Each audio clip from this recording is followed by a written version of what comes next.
Waktu tidak berpihak padamu.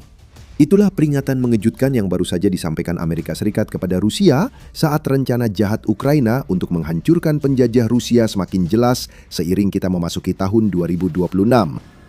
Inilah yang paling tidak ingin didengar Putin. Dia merasa telah mengendalikan Amerika Serikat dan memanipulasinya agar mendorong versi perdamaian yang lebih menguntungkan Moskow daripada Kiev.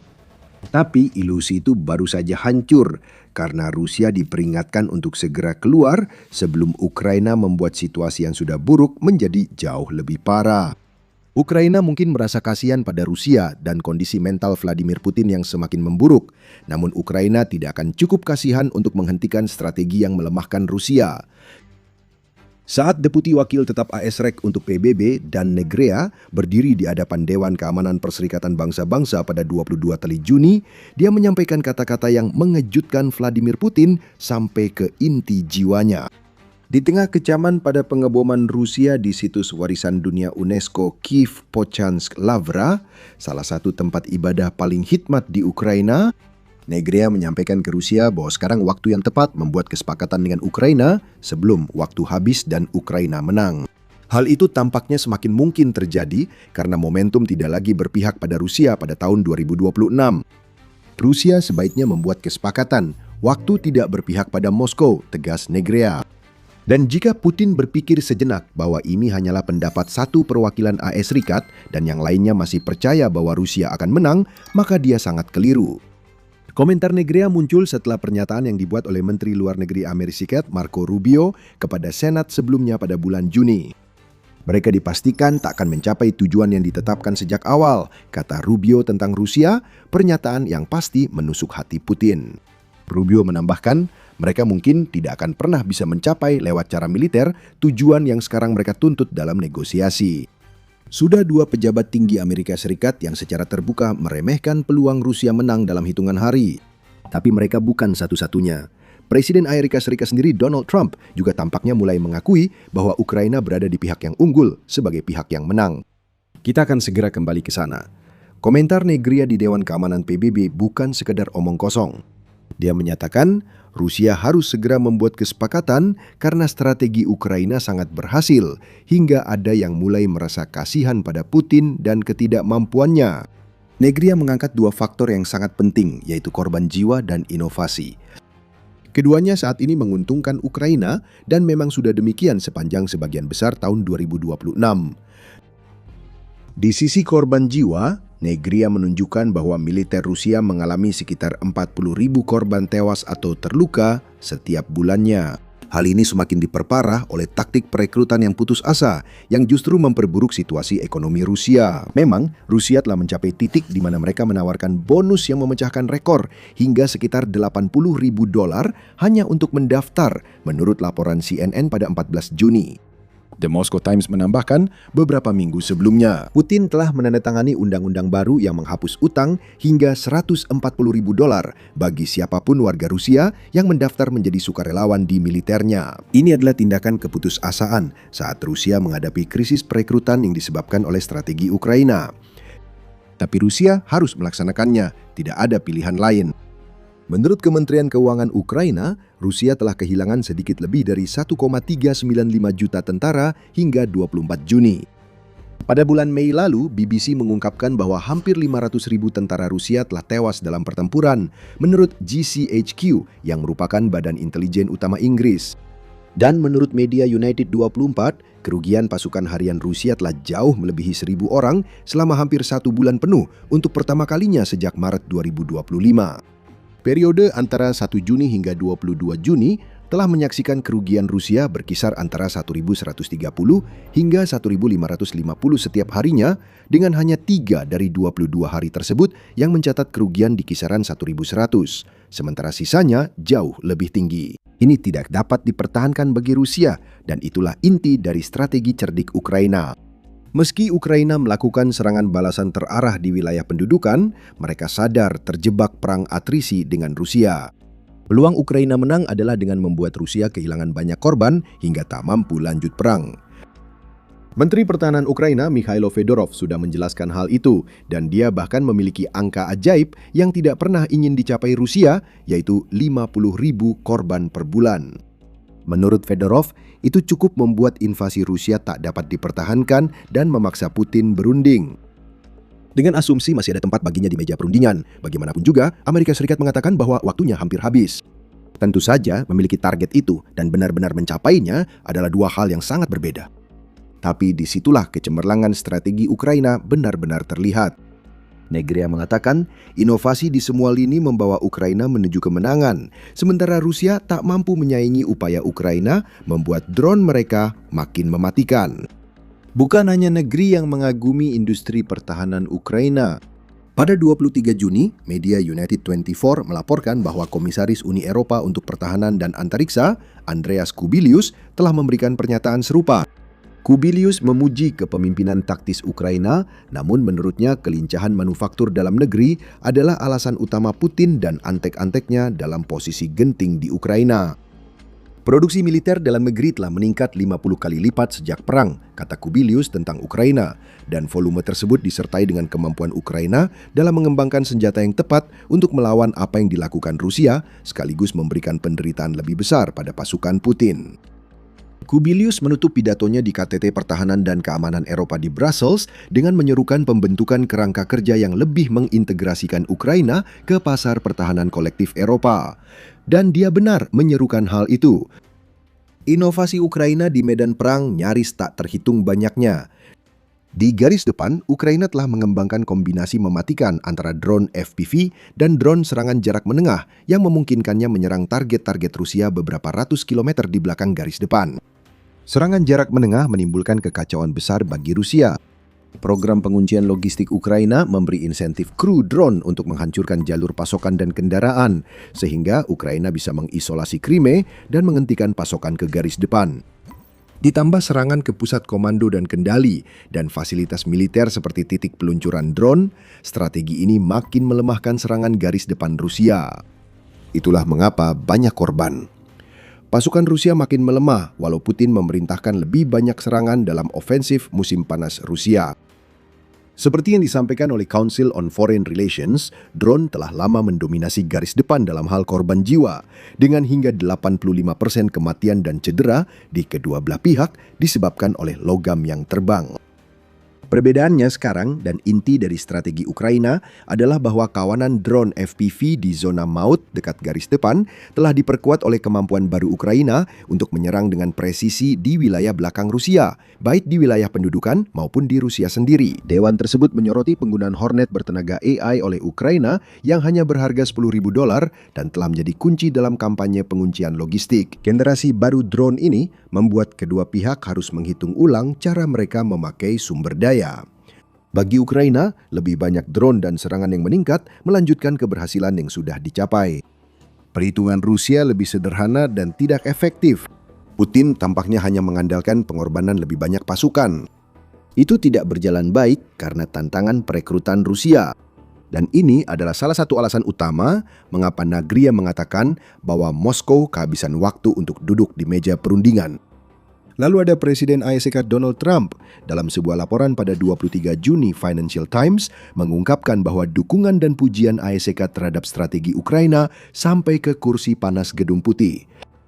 Media tersebut mengatakan bahwa Trump dan Presiden Ukraina Volodymyr Zelensky berbicara panjang lebar saat makan malam di Evian Le Barn pada awal Juni, dengan Trump dikabarkan mengatakan bahwa ia sangat terkesan dengan hasil militer yang berhasil dicapai Ukraina sejauh ini di tahun 2026. Pravda melaporkan bahwa pejabat Ukraina menganggap hal ini sebagai tanda bahwa Trump semakin mungkin memberikan dukungan yang lebih kuat kepada Ukraina, selain juga memberikan tekanan lebih besar kepada Putin untuk mengakhiri perang. Tekanan seperti ini ditunjukkan Rubio dan Negria yang meminta Rusia agar Putin segera keluar dari Ukraina sebelum pemerintahannya hancur karena waktu hampir habis. Pertemuan Trump dan Zelensky juga menghasilkan hal lain yang membuat Putin makin sulit meraih tujuannya. Sebelum membahas lebih lanjut, ini pengingat bahwa Anda menonton The Military Show. Jika belum berlangganan, tekan tombolnya sekarang agar video kami lebih sering muncul di feed Anda. Putin benar-benar geram dengan semua perkembangan ini. Ketika Amerika Serikat meminta Putin kembali ke meja perundingan dan mengakui posisi Rusia yang lemah, Putin benar-benar berbalik memusuhi Trump. Namun Putin tidak akan mengatakannya langsung karena ia terlalu pengecut. Namun dia memakai Menteri Luar Negeri Rusia dan salah satu dari banyak corongnya, Sergei Lavrov, untuk menyampaikan kabar ini. Pada 23 Juni, Lavrov mengeluhkan bagaimana Amerika Serikat tampaknya mundur dari peran sebagai mediator yang objektif dan bahwa Amerika Serikat tampaknya telah melupakan pernyataan yang dibuat Trump pada tahun 2025 yang menunjukkan bahwa Amerika Serikat condong ke pihak Rusia. Itu terdengar seperti amukan khas Rusia dan Putin masih terus mengecam Amerika Serikat lewat kroni-kroninya. Laporan berita Amerika Serikat menyebut selama 3 hari hingga 23 Juni, 3 pejabat Rusia mengeluhkan Amerika Serikat tidak menepati janji. Lavrov salah satunya. Sebelumnya, penasihat Kremlin Yuri Ushakov menyatakan hanya Rusia yang tetap berkomitmen pada kesepahaman dengan Amerika Serikat, sementara pihak lain belum sepenuhnya mampu menjalankan bagiannya. Setelah Lavrov mengeluh, wakilnya Sergei Ryabkov juga mengatakan bahwa Amerika Serikat telah menyimpang dari kesepahaman mendasar yang dicapai dalam KTT Alaska 2025. Ia menambahkan, kami melihat Washington semakin mengikuti kebijakan anti-Rusia ekstrim seperti sekutu Eropanya, Inggris dan Prancis.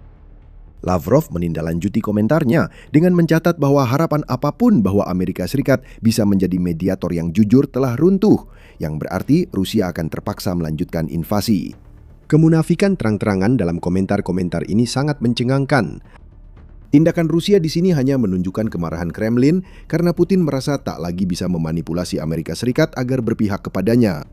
Kebohongan soal kemajuan Rusia dan kemenangan yang dianggap pasti di Ukraina terbongkar lewat strategi cerdik yang membuat Ukraina berhasil mengambil inisiatif perang ini. Amerika Serikat telah menyadari dampak dari strategi tersebut, dan Putin pun mulai putus asa. Dia mulai menyalahkan orang lain. Financial Times melaporkan Putin berpidato kepada lulusan militer pada 23 Juni. Putin menyatakan dalam pidatonya bahwa serangan jarak menengah dan jauh Ukraina adalah bukti keputusasaan karena Ukraina tak mampu menghentikan kemajuan Rusia di garis depan. Drone-drone ini serangan terhadap infrastruktur sipil untuk apa? Untuk mendestabilisasi masyarakat dan menciptakan semacam ketidakpastian tentang tindakan angkatan bersenjata Rusia. Putin menyampaikan pidato yang tidak peka, mengabaikan taktik Rusia selama perang kepada tentara yang akan segera ia kirim ke garis depan untuk mati. Tentu saja semua itu omong kosong. Rusia sebenarnya telah kehilangan banyak wilayah pada tahun 2026 dengan bulan April dan Mei menjadi bulan di mana Ukraina mencatat keuntungan teritorial bersih atas Rusia menurut Institute for the Study of War. Masalah Putin kini, kenyataan alternatif yang ia ciptakan dari nol sudah tidak cocok lagi dengan kenyataan. Amerika Serikat bisa melihat tipu muslihat itu. Demikian pula Eropa, dan yang lebih merugikan bagi Putin, juga banyak orang di Rusia. Pada 22 Mei, New Voice of Ukraine melaporkan bahwa pejabat Rusia telah mulai bersiap untuk dunia setelah Putin, karena mereka percaya sistem pemerintahan yang telah ia ciptakan, termasuk invasinya ke Ukraina, tidak bisa lagi bertahan. Anak-anak dipindahkan ke luar negeri karena pejabat khawatir mereka terjerat kasus pidana jika tetap tinggal. Seorang pejabat anonim menggambarkan suasana kalangan menengah dan atas Rusia mengatakan, ini masa sulit, kini sudah jelas dan tak perlu berbohong. Namun Putin dan kroninya tetap berbohong. Sekarang mereka bertindak karena putus asa dan marah, bukan karena percaya kebohongan itu akan membuat AS mendukung mereka lagi. Dan Putin seharusnya marah. Di luar semua klaim Isaikas bahwa Putin seharusnya menyerah sekarang, serta dukungan penuh Trump terhadap strategi militer Ukraina, ada satu hal di atas segalanya yang membuat Putin sangat marah. Manuver Patriot. Jika Anda mengira pujian Trump terhadap strategi Ukraina adalah berita utama dari pertemuannya dengan Zelensky, Anda salah. Zelensky melaporkan bahwa setelah pertemuannya dengan Trump, baik Presiden AS maupun Rubio telah merespon secara positif gagasan untuk mengeluarkan lisensi bagi perusahaan pertahanan Eropa agar mulai membangun rudal pencegat Patriot. Ini kabar besar. Zelensky menyatakan ini pertama kalinya AESAC merespons positif gagasan tersebut. Ia menambahkan, mitra Eropa Ukraina punya kemampuan teknis dan kini hanya butuh persetujuan Presiden Trump. Bloomberg melaporkan gagasan memberi lisensi kepada produsen di luar Amerika Serikat untuk memproduksi rudal Patriot juga dipikirkan Trump saat KTT Kelompok 7 di Perancis. Media mengklaim Trump kini berencana meminta produsen pertahanan Amerika melisensikan teknologi rudal Patriot ke Eropa dan Ukraina sehingga Ukraina bisa mengatasi kekurangan rudal Patriot. Hal ini memungkinkan Rusia meraih sejumlah keberhasilan dengan rudal balistiknya dalam beberapa bulan terakhir. Mereka ingin melakukannya, kami akan mempertimbangkannya, ujar Trump kepada para wartawan pada 17 Juni. Dan topik mengenai lisensi tampaknya dibahas secara rinci secara tertutup dalam pertemuan tersebut. Jika AS mengatakan pada Putin sudah waktunya keluar dari Ukraina adalah pukulan telak, maka pengungkapan ini adalah pukulan mematikan langsung ke pelipis pemimpin Rusia. Kampanye udara Rusia adalah satu-satunya hal yang masih mereka andalkan sekarang. Kegagalan di darat dan ketidakmampuan melindungi Crimea tidak membantu Rusia memenangkan perang. Namun, ketika Ukraina mulai kehabisan rudal pencegat Patriot, rudal jelajah dan balistik Rusia semakin sering mengenai target mereka. Kita melihat ini dengan jelas pada bulan Mei. Pada bulan itu, Rusia meluncurkan 8.351 sarana serangan udara ke Ukraina menurut laporan Pravda. Itu rekor, dan pertahanan udara Ukraina kesulitan melawan rudal itu. Dari 8.351 aset tersebut, 8.150 diantaranya adalah drone serang, dengan Ukraina mencatat tingkat intersepsi yang mengesankan sebesar 91,73%. Namun, persentasenya jauh lebih rendah untuk 211 rudal jelajah dan balistik yang diluncurkan Rusia, karena Ukraina hanya mampu menghentikan 53% rudal itu. Pasokan rudal Patriot stabil akan meningkatkan tingkat intersepsi rudal Ukraina. Itu sebabnya sikap terbuka Trump pada kesepakatan lisensi sangat penting bagi Ukraina dan merugikan Putin. AS semestinya mendukungnya. Sampai baru-baru ini, tekanan hanya ditujukan ke Ukraina untuk membuat kesepakatan. AS kini memberitahu Putin bahwa waktunya hampir habis dan bersiap mengizinkan produksi senjata itu oleh pihak luar yang akan menghancurkan strategi Rusia menebar teror ke Ukraina demi melemahkan moralnya. Jika rudal Rusia berhasil dicegat, apalagi yang dimiliki Rusia? Rusia tidak maju di darat dan tentaranya dihancurkan strategi drone Ukraina.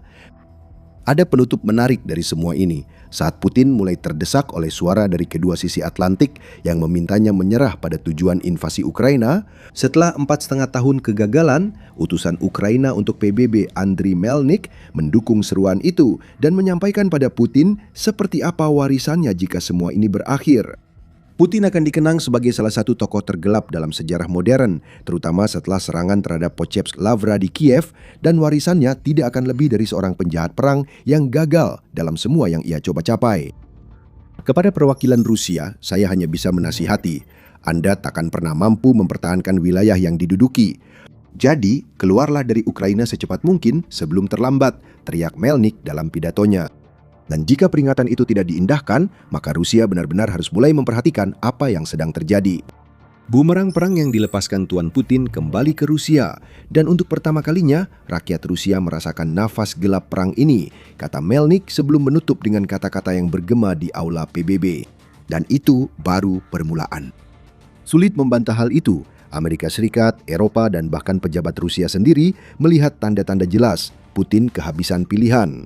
Satu-satunya pilihan yang masuk akal adalah melakukan apa yang semua orang sarankan kepadanya dan keluar dari Ukraina. Akankah Putin melakukannya? Mungkin tidak. Namun jika dia tetap keras kepala dan menolak kenyataan seperti selama perang, itu hanya membuat negaranya tunduk pada strategi Ukraina.